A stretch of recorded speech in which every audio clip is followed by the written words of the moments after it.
Assalamu alaikum guys, welcome back. Okay, so in the previous lecture we've talked about ionization energy and how it changes up the group and across the period, right, and diagonally. Now we are going to talk about about these trends one by one in detail. But before we move on, and the first one is group. Why does the ionization energy change as we ascend or descend the group?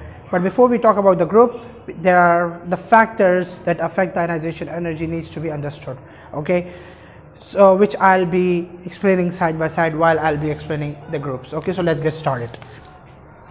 Now for instance, I have the periodic table right over here, and in the periodic table I've got many groups, right?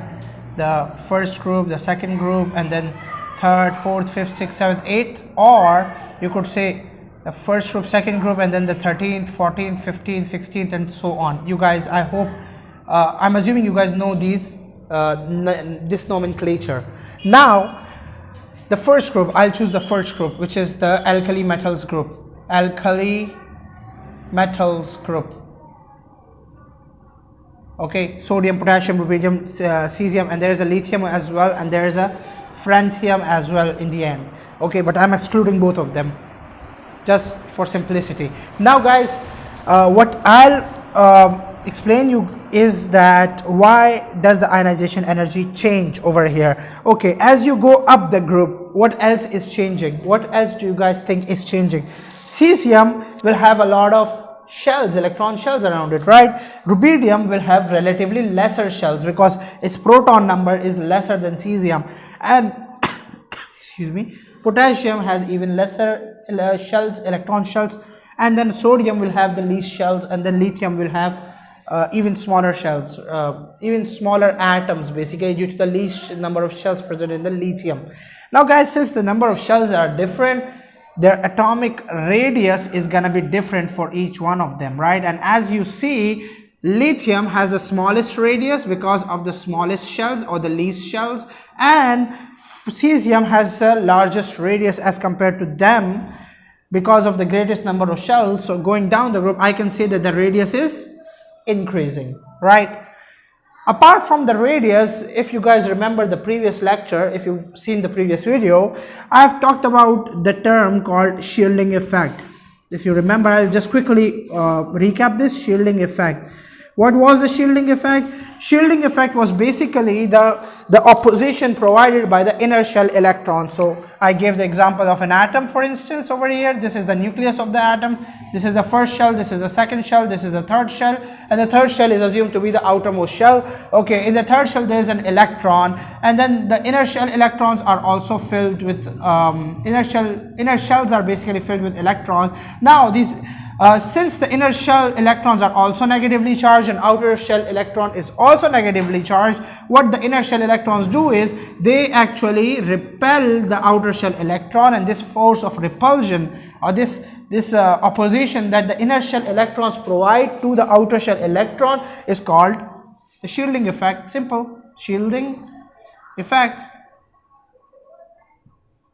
Now, and why is it called the shielding effect? Because these electrons are actually shielding the outer electron from the nuclear pull. The nucleus, as you guys know, is positively charged due to the protons present inside it, right? The protons are also positively charged. So this positively charged nucleus will attract the outermost electron towards itself.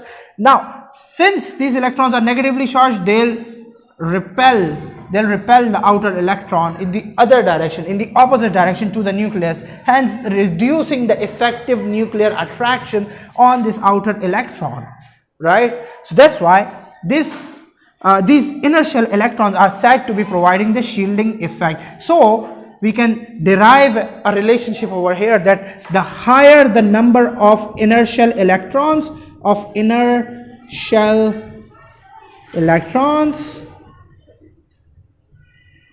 the greater the shielding effect.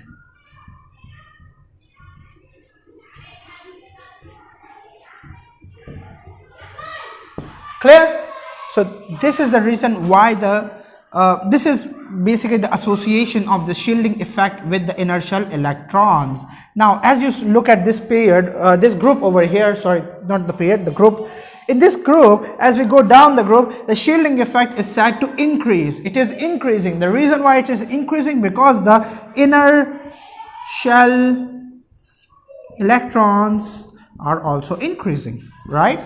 Now, these are the two reasons why the ionization energy changes as you go up the group or down the group. Okay, now since we are discussing down the group, the increase in radius and increase in shielding effect as we go down the group, what are going to be the effect, the result of these two down the group? We are talking about, these are the two effects or the factors, changes that happen when we go down the group, right?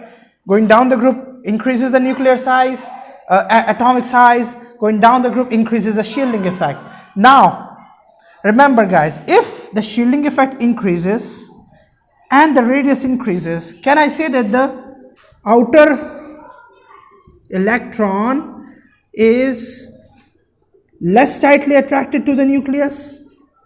Less tightly attracted to the nucleus? Because if the radius is high, that means the outer shell electron is going to be far away from the nucleus, right? It's going to become, it's going to gradually go far and far away from the nucleus.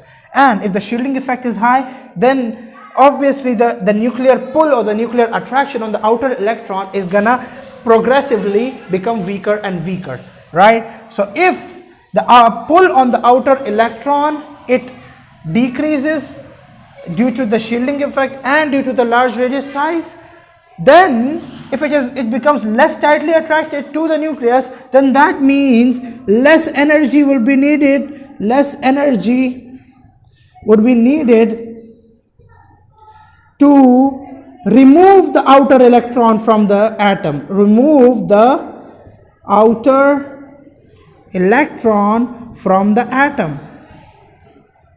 And if lesser energy is needed to remove the outermost electron, what is this energy, by the way?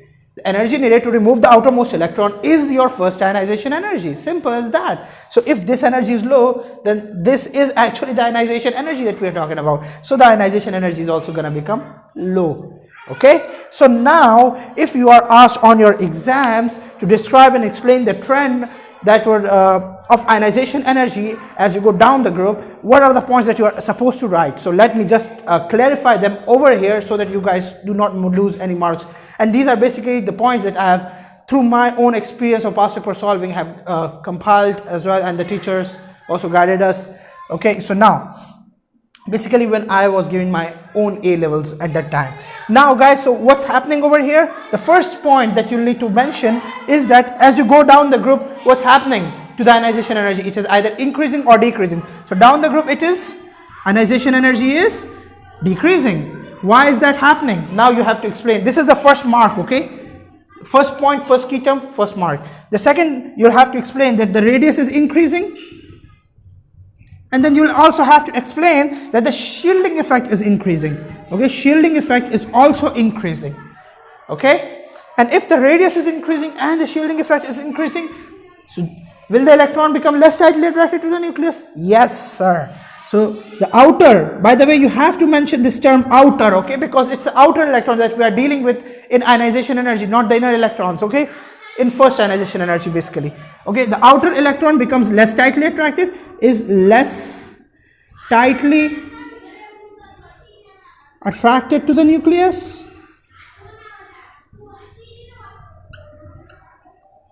So lesser energy needed to remove it. And that's it. Okay, this question usually comes for 3 marks. Okay, and these are actually the 3 points. The first 3 points are the key terms, key points, which are usually or in fact almost every time given in the marking schemes. Okay, so this was the explanation of why ionization energy going down the group it decreases and why it increases going up the group. Okay, because going up the group is the reverse of all of these points, right? Going up the group, the radius is shrinking. Going up the group, the shielding effect is decreasing. Going up the group, the outer electron is becoming more tightly attracted to the nucleus. Therefore, more energy would be needed to overcome the nuclear attraction or the nuclear pull. Therefore, the ionization energy has to increase. Now in the next video, we are going to talk about the changes with periods, okay, the periodic shift in ionization energy. Thank you.